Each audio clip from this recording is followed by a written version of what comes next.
খড়গপুর শহরে আজকে সকালে যে ঘটনা, অর্থাৎ দেবী কোলে শর্মা বলে একজন ভদ্রমহিলা, একজন 70 বৃদ্ধ, ওনার সম্ভবত ভীম বলে ওনার সবাই চেনেন ওনাকে।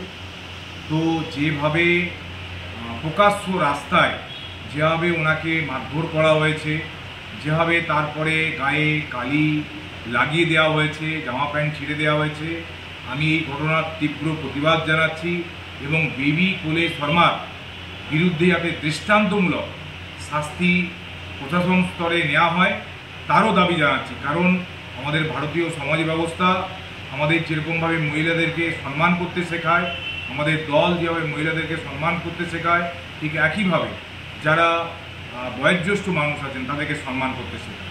তো সেই জায়গায় দাঁড়িয়ে দেবী কোলে শর্মা বলে যে মহিলা এই কর্মকাণ্ডের সঙ্গে যুক্ত হয়েছেন, ইতিমধ্যেই গত 1 বছরে বা গত 1.5 বছরে ওনার বিরুদ্ধে বেশ কিছু এই ধরনের অভিযোগ আমাদের কানে এসেছে। প্রশাসন স্তরে ব্যবস্থা নেওয়া ভীষণভাবে প্রয়োজন আছে।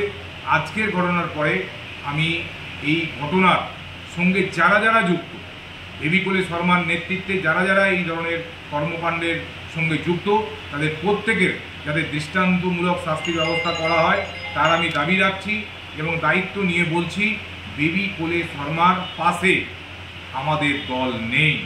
আমাদের দল মানুষের পাশে আছে। কারণ আমাদের নেতা অভিষেক বন্দ্যোপাধ্যায়, আমাদের নেত্রী একটা কথা বারবার বলেন, গণতন্ত্রে মানুষের শেষ কথা। তাই মানুষের পাশে থেকে কাজ করতে হবে।